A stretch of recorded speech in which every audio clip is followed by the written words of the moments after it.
Hello and welcome to this episode of the book experience. The book that we want to talk about today is called Alone in Berlin by Hans Fallada. It's a German novel and it's been translated into English by Michael Hoffman. So the story is about German resistance during Nazi Germany. So this is not resistance by Jewish people per se. This is resistance by a few Germans during the Nazi reign. And this book, I initially bought it as a paperback to gift away to a friend, and then I realized that I will not have enough time to complete the book right before I give it away. So that's when I thought, I need to get a Kindle version, because typically I get to read books after my day's work is done, right, when I'm in bed beside my kid, and that's when I get to read the book.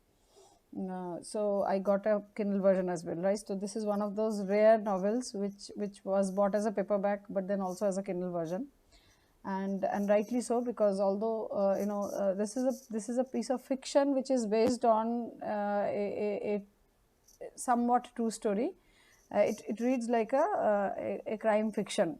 So this book is divided into four different sets, uh, sub books, if you will, right? And I'll try to show it here, if it's visible, right? So there are four parts. Part one is about the Quangles and who are the protagonists, and then second part is the Gestapo. The third part is trouble starts for the Quangles or some such, right? Things begin to go against the Quangles, and then fourth part is the end.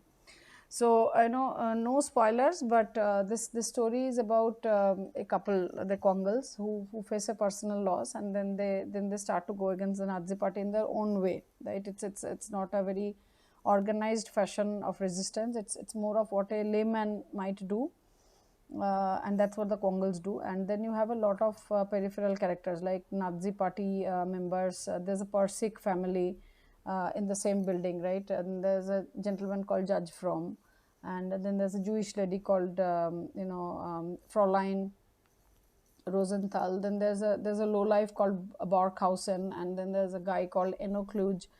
And so you will see, and then there's Inspector Escherish, who is somebody who is on the case of the Quangles or whatever resistance. And I am not giving away the type of resistance at the start, but Inspector Escherish will be soon on their tails, right? And then there's another, I think, Inspector Zort, and so a lot of characters they bring in the first book, and who carry on to the second part and the third part, and thereon. So it reads like a crime fiction, like a crime thriller, but you will see the language stilted in a few places, as it happens with most translations. But I think, coming after the Near Witch experience, I think this was a fantastic book to read.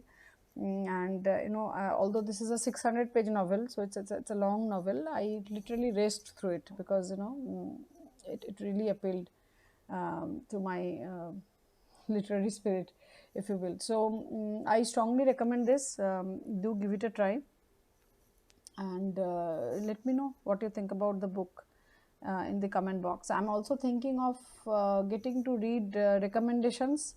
I got to have a few recommendations from one of my, I would say he's a very strong bibliophile. He reads a lot of book himself. So I'm planning to start off on a few books that I got to find from his recommendation. So I might do a few books based on your recommendation as well. So just a word to the wise there, I typically do not do romance novels, right? I'm a big time into horror and philosophical writing, a little bit of historical fiction, if you will, and I do read translated works. So I'll leave you with that, and do let me know what you think about this one. Have a good weekend. Thank you. Bye-bye.